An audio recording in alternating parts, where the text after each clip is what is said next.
여러분 벌써 3월입니다. 3월 마지막 주가 부활절인데요. 이제 부활절 4주 전입니다. 기억하세요. 부활절 몇 주 전이라고요? 4주 전.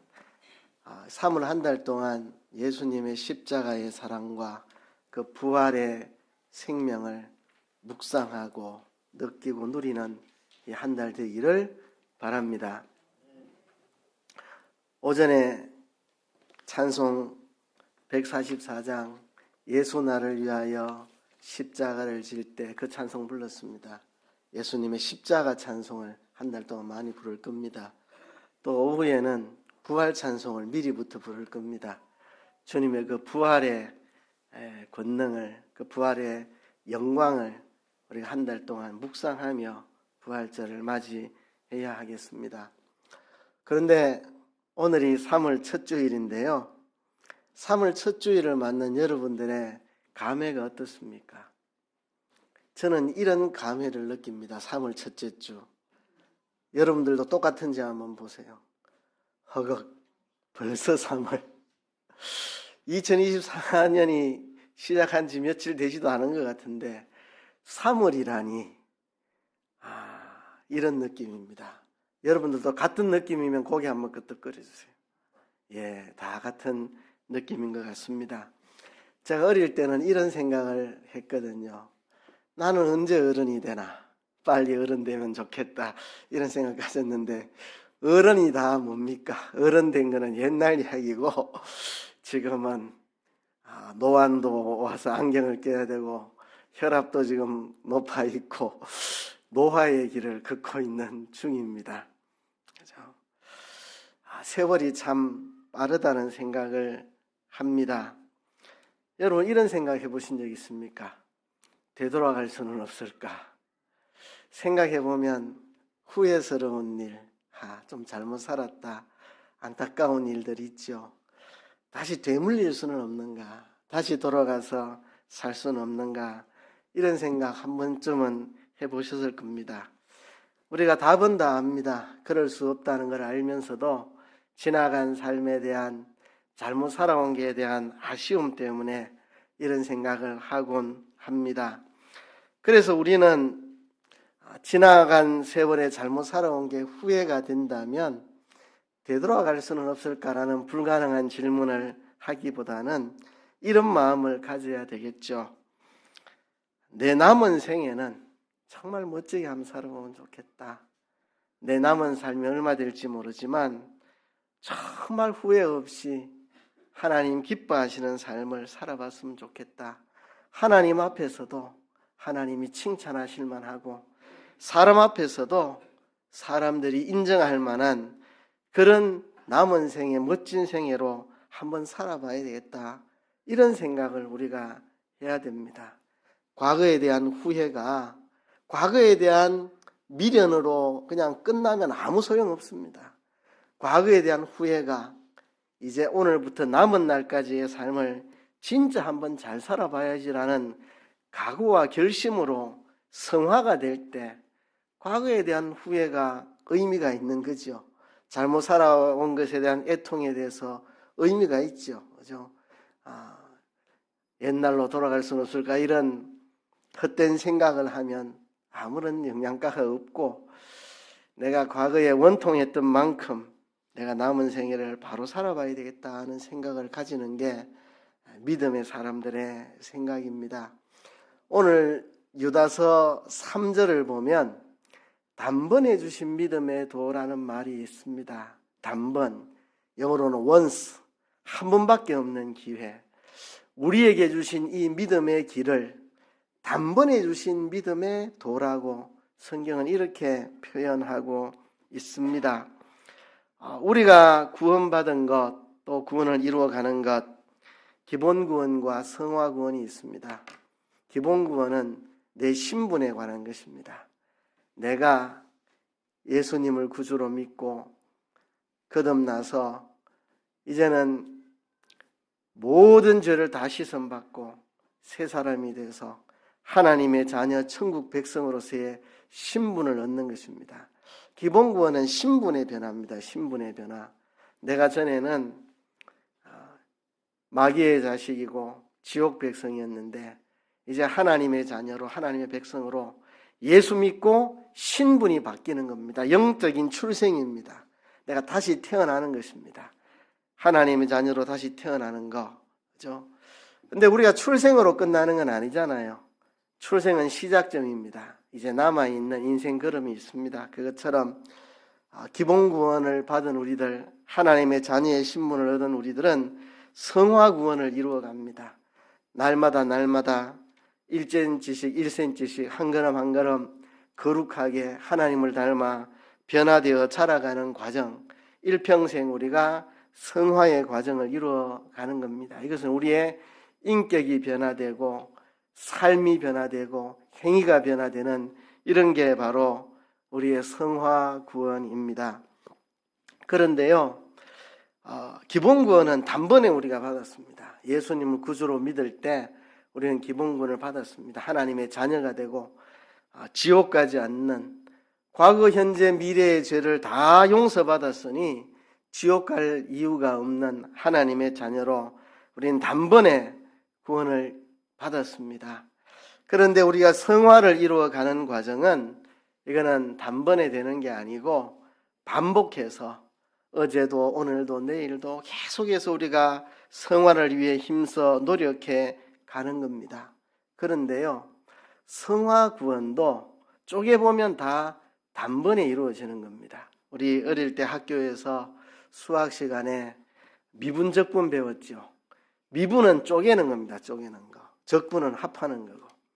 그렇죠? 우리의 성화 구원도 그 미분은 단번입니다. 단번. 쪼개보면 이 시간, 이 장소, 이 사건, 이 현실에서 내가 그날 이룰 구원, 그 시간에 이룰 구원, 수학으로 말하면 미분으로 바로 그 순간에 이룰 구원은 단번으로 다 끝이 나는 겁니다. 그죠? 그게 모여서 그걸 다 적분하면 이제 우리의 전체 성화 구원이 되는 거고, 미분으로 쪼개면 모든 건 다 단번이라고 할 수 있습니다. 그래서 유다는 단번에 주신 믿음의 도라고 말했습니다. 우리가 예수 믿고 제사함 받고 성령으로 거듭나서 하나님의 자녀로 천국 백성으로 신분이 바뀌는 이 기본 구원은 원래 단번이고, 우리가 평생 성화의 과정을 거치는 것도 쪼개보면 이 시간, 이 장소, 이 사건, 이 현실에서 단번에 주신 믿음의 도를 우리가 걸어가는 걸음입니다. 이 시간에 하나님이 내게 주신 현실 속에서 믿음으로 통과하느냐 불신으로 통과하느냐에 따라서 그날의 성공과 실패는 단번에 영원히 결정이 돼버립니다. 그건 변치 않습니다.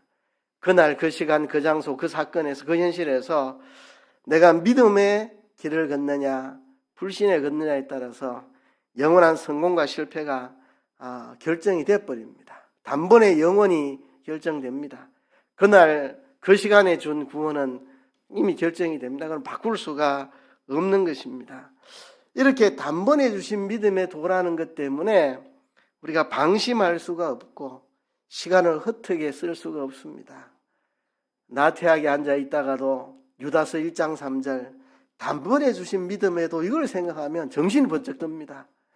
오늘은 돌아오지 않습니다. 내일 열심히 하면 되죠. 그건 내일 이룰 구원이지 오늘 이룰 구원은 오늘 마무리되고 끝입니다. 오늘 내가 영원한 성공을 하든 영원한 실패를 하든 오늘의 몫은 오늘 다 끝이 나는 겁니다. 단번이지 반복되지 않고 중복되지 않는 것입니다. 그래서 유다는 단번에 주신 믿음의 도라는 표현을 썼습니다. 단번에 주신 믿음의 도니까 이거 그냥 대충 살면 안 되고 단번에 주신 믿음의 도를 위하여 힘써 싸우라. 단번에 주신 믿음의 도를 위하여 힘써 싸워야 한다. 이렇게 유다는 말씀을 하고 있습니다. 그래서 여러분, 지나간 과거는 후회한들 아무 소용없습니다. 그건 다 지나갔습니다. 그 기회는 돌아오지 않습니다. 우리가 할 수 있는 일은 다가오는 시간들을 바르게 살기 위해서 힘쓰는 것입니다. 다가오는 시간들, 그 시간들을 실패하지 않기 위해서, 바르게 걷기 위해서 우리가 힘써 노력하는 거, 이게 믿음의 사람입니다. 그죠? 얼마 전에 우리 큰아이한테 이런 이야기를 들었습니다. 매몰 비용이라는 말을 들었습니다. 매몰 비용. 매몰 비용은 돈이 얼마나 들든지 미련을 가지지 말아다. 그죠? 기회 비용에 대해서는 심각하게 생각을 하되 매몰 비용에 대해서는 미련을 버려라. 기회 비용은 뭐냐 하면 앞으로 내가 뭔가를 해나가기 위해 내가 희생해야 될 어떤 기회 비용이 있습니다. 내가 이만큼 얻기 위해서 이걸 희생할 수 있나, 이게 가치가 있나, 그걸 계산해 보는 걸 기회 비용이라 하는데, 매몰 비용. 과거에 잘못된 거는 그냥 청산해야 됩니다. 이때까지 해온 게 아까워가지고 계속 그 길 가다는 계속 망하는 길을 가는 겁니다. 그래서 매몰 비용은 그거는 미련 갖지 말아라. 해서 안 될 사업에 돈을 투자했는데 투자한 돈 아까워가지고 그 미련 때문에 계속 붙잡고 있으면 더 망하는 거죠. 그러니까 투자한 돈이 아깝더라도 손 틀 때는 과감하게 틀어버려야 된다. 매몰 비용은 미련 없이 그냥 던져주라는 이야기 우리 큰아이한테 듣고, 야, 옳은 이야기다 이런 생각을 했는데요. 이미 지나간 건 매몰 비용이라고 생각하고 내가 잘못 살아온 거 그건 미련 없이 다 떨쳐버리고 어떻게 하겠습니까? 지나간 과거 돌이킬 수 없는데, 과거에 매여가지고 내가 그때 그래 잘못 살았는데 원통하다 이것만 생각하고 있으면 바보 같은 사람이고, 남아있는 이 시간 기회가 우리에게는 있습니다. 여기에 힘을 써야 되죠. 여기에 힘을 써야 되죠. 과거에 잘못 사는 거는 어떻게 돌이킬 방법은 영원토록 없습니다. 남은 생애를 우리가 바로 살아가기 위해서 힘써 애쓰는 우리들이 되어야 합니다. 그래서 사도 유다는 단번에 주신 믿음의 도를 위하여 힘써 싸우라고 우리에게 말을 했습니다. 자, 그렇기 때문에 우리는 남은 생에 단번에 주신 기회, 과거에 놓친 거 너무 후회하지 말고 이 남은 기회를 놓치지 않도록 힘써야 될 텐데요. 그러기 위해서 우리는 실패의 길을 벗어나야 합니다. 우리는 실패의 길을 벗어나야 합니다. 과거의 실패의 길을 다시 반복하지 않아야 됩니다. 우리가 실패의 길을 벗어나기 위해서 하나님이 우리에게 주신 기준이 있습니다. 그 기준이 바로 성경입니다. 오늘 본문 7절에 보면 거울이라는 표현이 나옵니다. 거울. 그죠? 이 과거의 역사들은 다 우리의 거울이 된다는 것입니다. 우리는 과거의 역사를 통해서 오늘의 우리를 볼 수 있습니다. 그래서 과거는 현재의 거울이 되는 것입니다. 과거의 역사를 통해 오늘 현재를 바로 살아가는 사람, 그런 사람이 지혜롭고 복된 사람입니다. 특히 과거의 역사 중에도 성경에 기록된 역사는 계시의 역사입니다. 과거에 수많은 역사들이 있었지만 하나님이 그 역사 중에 우리에게 계시로 기록해 주신 성경에 나온 과거의 역사, 이거는 우리 구원에 꼭 필요한 계시의 역사입니다. 이 성경에 기록된 성공한 사람, 실패한 사람의 그 역사들을 통해서 우리 어떤 길이 성공의 길이고 어떤 길이 실패의 길인지 거울로 삼을 수 있어야 합니다. 성경은 우리의 거울로 주셨습니다. 거울을 보고 우리 얼굴에 뭐가 묻었는지 안 묻었는지, 고춧가루가 꼈는지 안 꼈는지 아는 것처럼 성경에 기록된 과거의 이 계시의 역사를 통해서 우리 자신들을 살펴볼 수 있는 우리가 되어야 하겠습니다. 이 유다서에는 과거의 실패의 걸음을 걸었던 많은 종류의 사람들을 예를 들어서 소개하고 있습니다. 왜 과거의 실패의 길을 걸었던 사람들을 소개하느냐? 그게 과거로서 끝이 났으면 소개할 필요가 없는데, 똑같은 길을 걸어가는 사람이 유다서가 기록되던 초대교회 시절에도 똑같이 그 길을 가는 사람들이 있고, 그때로부터 2000년이 지난 지금도 똑같이 그 길을 걸어가는 사람들이 있기 때문에 과거를 거울로 보여주면서 너희는 이런 실패의 길을 걷지 말라고 우리에게 말씀해 주고 있습니다. 유다서의 많은 과거의 실패의 걸음에 대한 이야기들 중에 한 부분을 읽었는데요. 오늘 본문에 보면 실패의 길로 인도하는 세 가지 종류의 범죄를 우리에게 소개하고 있습니다. 이것은 실패의 길이다. 거울로 삼아라. 이렇게 가면 완전히 이건 실패다. 너희의 거울로 삼으라고 주신 세 가지 죄악의 길, 멸망의 길이 우리에게 주어져 있습니다. 이것은 과거의 역사에 뿐만 아니라 초대교회 당시에도 이 세 가지 죄악으로 멸망의 길을 가는 사람들이 있었고 21세기를 사는 우리 시대에도 똑같이 이 세 가지 죄악으로 멸망의 길을 걸어가고 있는 사람들이 있기 때문에 이 길을 걸어가지 말라고, 이것이 너희를 비추는 거울이라고, 이것으로 너희를 비추어 보라고 말합니다. 지금 유다가 말하는 것은 무엇이냐 하면 원래 3절에 보면 단번에 주신 믿음의 도에 대해서 이야기할 필요를 느꼈는데 가만히 들어온 사람 몇이 있어서 여기에 대해서 이야기를 하겠다고 말을 합니다. 가만히 들어온 사람 몇, 교회에 가만히 들어온 사람들, 이단자들이죠. 거짓 교사들, 거짓 가르침을 하는 이단자들이 가만히 교회에 들어왔다는 거죠. 이들에 대해서 이제 4절부터 쭉 이야기를 하다가 11절에 와서 이렇게 가만히 들어온 이단자들을 화이슬진저 하면서 과거에 가인이 걸어갔던 그 길을 걸어가는 사람들이고 싹을 위하여 발람의 어그러진 길로 걸어가는 그런 사람이고 고라의 폐역을 쫓아 멸망의 길을 걸어가는 사람들이다. 교회 안에 가만히 들어온 이단자들은 과거로 말하면 가인의 길을 간 사람, 발람의 길을 간 사람, 또 고라의 길을 간 사람들이다 하고 이제 말씀을 하는데요. 여기에서 우리가 조심해야 될 것은 이거는 이단자들에 대한 이야기네, 우리하고는 별 상관없는 이야기네 라고 생각한다면 이거는 착각입니다. 여러분, 이단자가 왜 세상에 존재하겠습니까? 이단자가 세상에 있는 것도 다 하나님의 주권 섭리 아래에 있는 일입니다. 하나님이 허락하지 않았다면 이단이 세상에 있을 수가 없습니다. 그것도 다 하나님의 허락 안에 있는 일입니다. 하나님이 허락하신 일입니다. 이단이 있도록 하나님이 섭리하신 겁니다. 하나님은 그것에도 주권자입니다. 이단이 있어서 우리에게 필요하지 않으면 하나님 이단을 만들어줄 필요가 없습니다. 바이러스가 왜 존재하는가 우리는 알 수 없습니다. 그러나 우리에게 필요하기 때문에 바이러스도 세상에 존재하는 겁니다. 그렇죠? 다 이해할 수는 없지만 바이러스도 필요해서 하나님이 창조하신 거고 이단도 다 우리에게 필요합니다. 이단이 어떤 면에 필요할까 다 알 수는 없지만 우리가 깨닫는 대로는 이렇습니다. 이단은 잘못된 길을 가되 극단적으로 가버린 사람들입니다. 그래서 우리에게 알려주는 사람들입니다.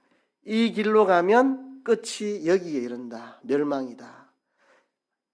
이 길로 가는 여기서만 보면 이게 멸망인지 모르지만 극단적으로 그 길을 가버린 사람들의 결말을 보니까 저건 완전히 망하는 길이고 실패의 길이고 어그러진 길이네 하는 것을 이단이 우리에게 보여줍니다. 그래서 저 길로 가면 안 되겠다. 그거를 보여주는 역할을 이단이 하는 겁니다.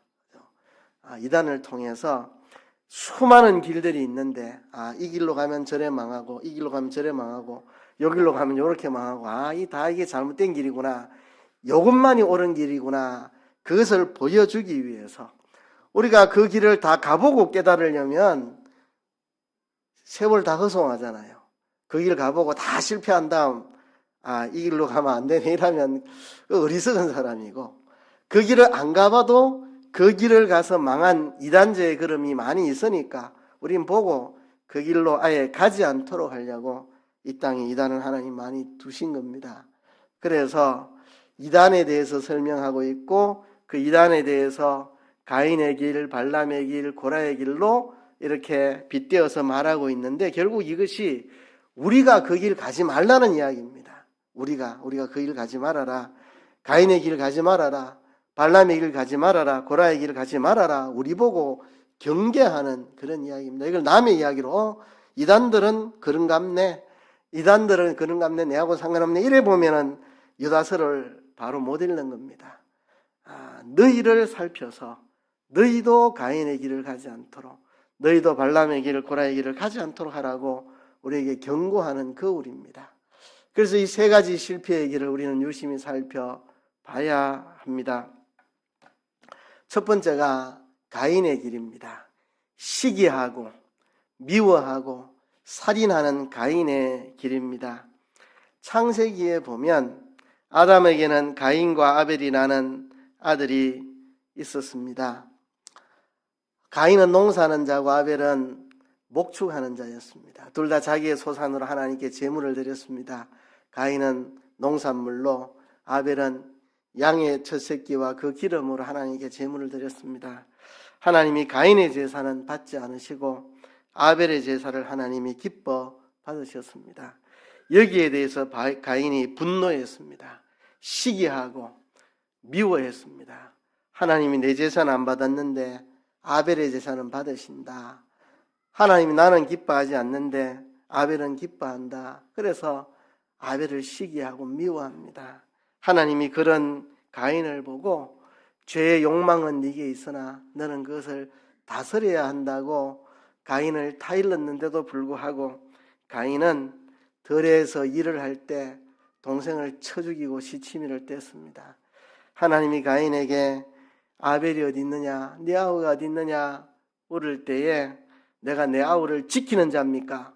왜 내가 내 아우를 지켜야 됩니까?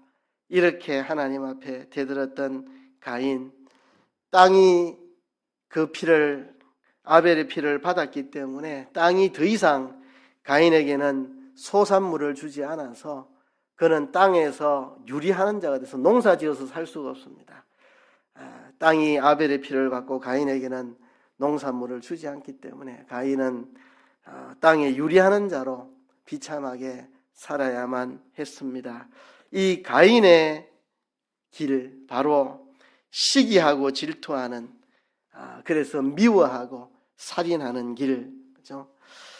이게 남의 이야기로 생각해서는 안 됩니다. 이게 남의 이야기 같으면 성경에 왜 기록했겠습니까?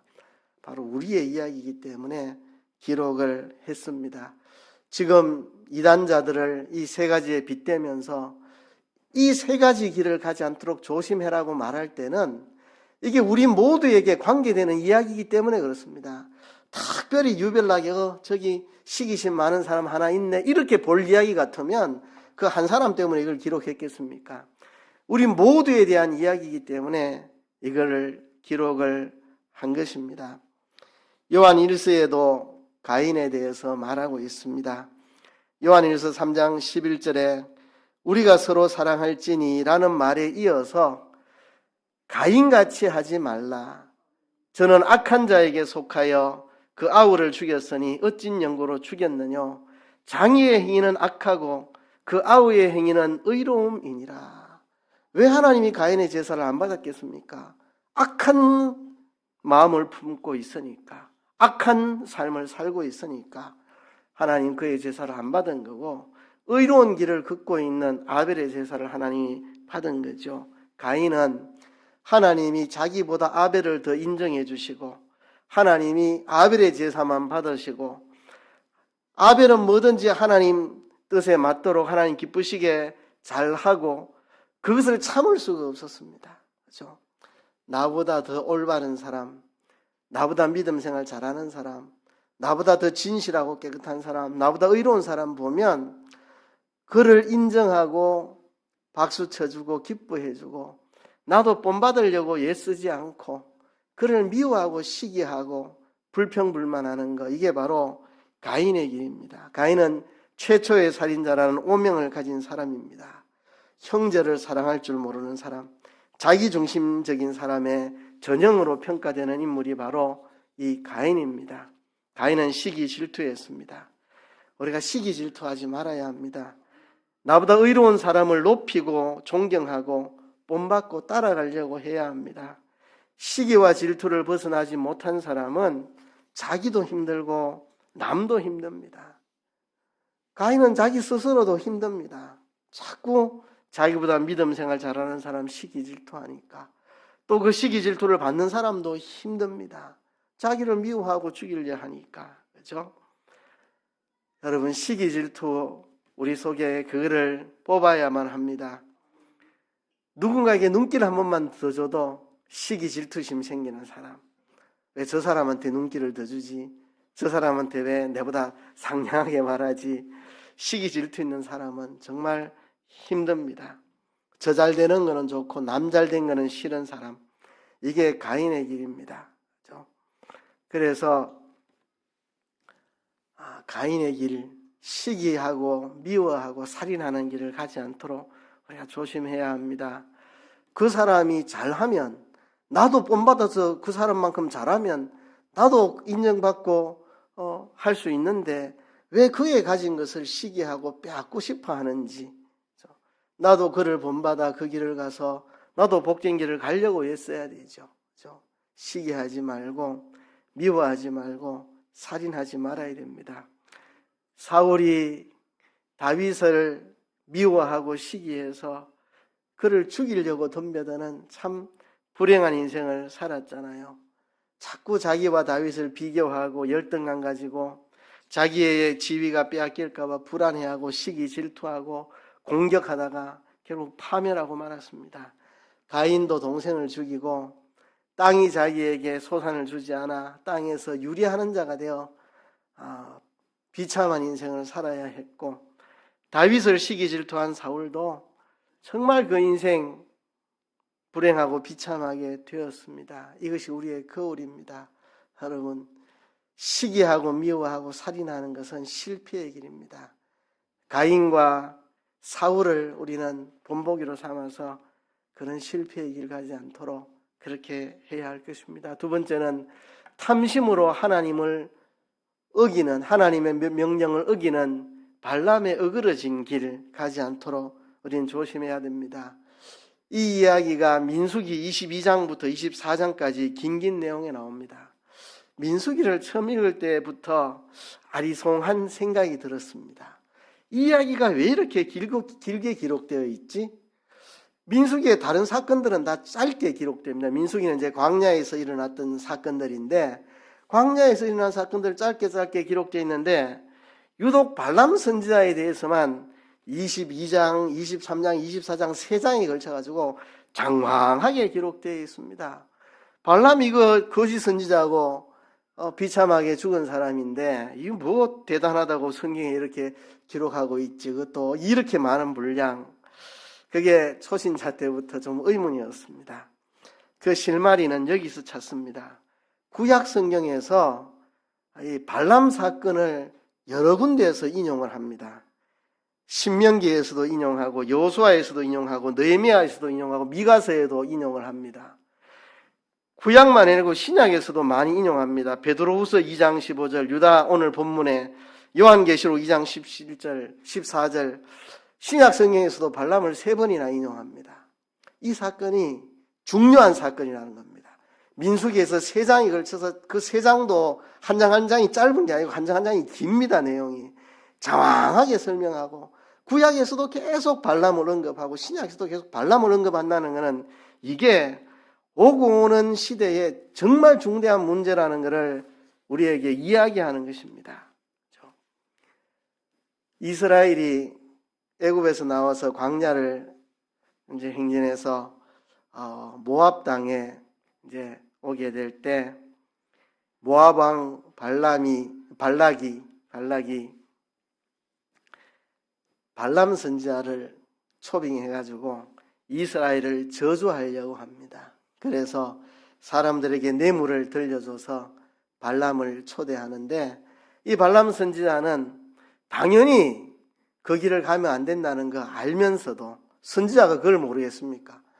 이방인 왕이 그를 초대해서 이스라엘 백성을 저주하라 하는데 거기 가면 되겠습니까? 안 되겠습니까? 이거는 뭐 유치원 애들도 다 알만한 내용인데, 발람 선지자는 가고 싶으면 못 견딥니다. 왜? 뇌물을 가지고 와서 탐심이 생겨서 돈을 받고 싶어서 부자 되고 싶어서 가고 싶어서 발람이 몸부림을 치는 모습을 봅니다. 결국 발람은 가요. 가다가 인류 역사에 나귀가 처음으로 입을 열었던 사건, 나귀에게 야단을 맞습니다. 야단을 맞아요. 그래놓고 또 갑니다. 나귀에게 야단을 맞고 하나님의 사자가 칼을 뽑아들고 발람을 죽이려고 서 있다는 걸 알고도 또 갑니다. 이 돈의 노예가 되면 물질의 탐심의 노예가 되면 하나님의 명령을 어기는 어그러진 길로 가고야 만다는 것입니다. 싹스를 위하여 어그러진 길로 갔던 이 발람, 비참하게 죽임을 당하고 끝이 났습니다. 싹스를 위하여 하나님을 배반한 사람, 그는 돈이 받고 싶어서 가면 안 되는 그 길을 갔는데, 그래서 이스라엘을 저주하고 싶지만 하나님이 저주 못하게 막으시고 그 입에서 저주가 아니라 축복이 나오도록 만들었습니다. 그러니 발람이 돈을 받을 수가 없습니다. 그래서 나중에 발락 왕에게 기뜸을 해줍니다. 내가 저주는 못했지만 이스라엘을 망하게 하는 법을 알려줄게. 이들을 광야에서 굶주리고 지쳐 있으니까 예쁜 여자들을 동원하고, 그래서 우상의 제물들을 가지고 가서 우상의 제물 먹이고 음행하게 만들면 이들은 망한다. 그거를 기뜸을 해줬습니다. 그래서 이스라엘 백성들이 거기서 음행과 우상숭배에 빠져서 큰 어려움을 당하게 했던 이 발람, 돈 때문에, 탐심 때문에, 그죠? 이게 바로 발람입니다. 돈 때문에 어그러진 길로, 옆길로 벗어나는 거, 그죠? 잘못된 길로 어그러지는 거. 그죠? 여러분, 우리가 물질을 따라가지 않아야 됩니다. 우리는 진실된 신앙의 길을 걸으려면 물질을 초월해야 됩니다. 돈의 종이 된 사람, 물질의 노예가 된 사람, 세상을 따라가는 사람, 반드시 하나님 앞에 어그러진 길로 갈 수밖에 없습니다.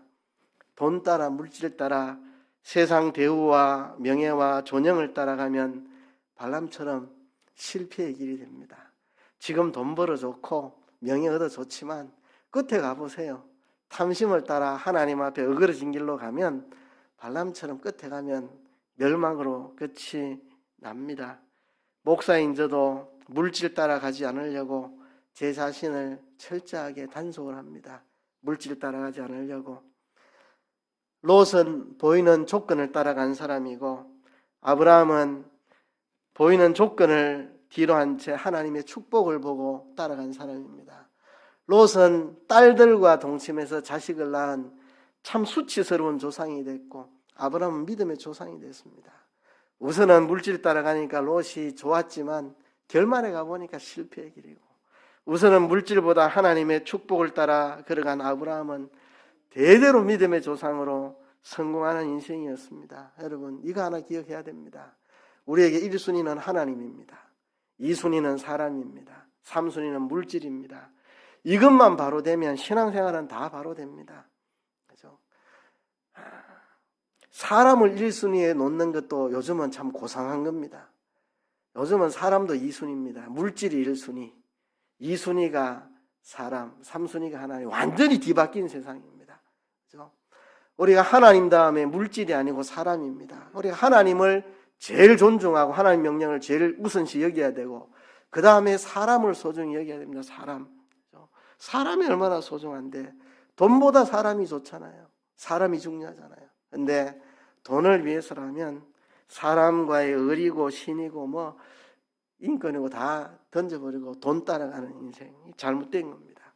하나님의 뜻을 따르는 게 제일 먼저고, 하나님의 뜻 안에서 정말 사람을 우리는 소중히 여기고, 그 다음에 물질입니다. 이게 다 뒤바뀌어가지고 물질이 1등이고 그 다음에 사람이고 하나님은 저 끝에 가고. 그렇죠? 우리는 발람처럼 싹스를 위하여 어그러진 길로 가지 않도록, 돈이 주인이 되지 않도록. 왜 민수기에 이 이야기를 그렇게 장황하게 기록하고 있을까?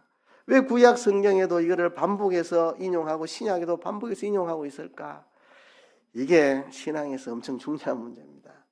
탐심을 따라 어그러진 길로 가는 발람의 길을 가지 않도록 해야 되겠고, 세 번째는 당을 지어 지도자를 거역하는 고라의 당파입니다. 고라는 레위인이었습니다. 레위인이었으니까 제사장을 도와서 하나님을 예배할 수 있는 특권을 가진 사람입니다. 그런데도 자기는 레위인밖에는 못 되고 제사장은 아론의 후손들만 제사장이 되니까 제사장이 되지 못한 것에 대한 배아픈 마음이 있었던 모양입니다. 그래서 당을 지었습니다. 불평분자들, 불평하기 좋아하는 사람들, 그죠? 다단, 아비람, 온 이런 불평분자들 모아가지고 저끼리 당을 지었습니다. 그래서 지도자인 모세를 대적합니다. 우리가 다 거룩하고 하나님이 우리 모두가 함께 하는데 모세 당신이 뭐 잘났다고 스스로 자기를 높이냐고 이렇게 모세의 지도력에 대해서, 영적 지도력에 대해서 도전하고 덤벼들다가 하나님이 진노하셔서 고라와 그의 가족과 그에게 속한 사람들을 땅이 입을 쫙 벌려져 버려서 땅이 갈라져 가지고 그냥 산채로 다 고라와 그의 가족과 그의 당파들을 땅이 다 삼켜버렸습니다. 정말 비참하게 죽은 사람들.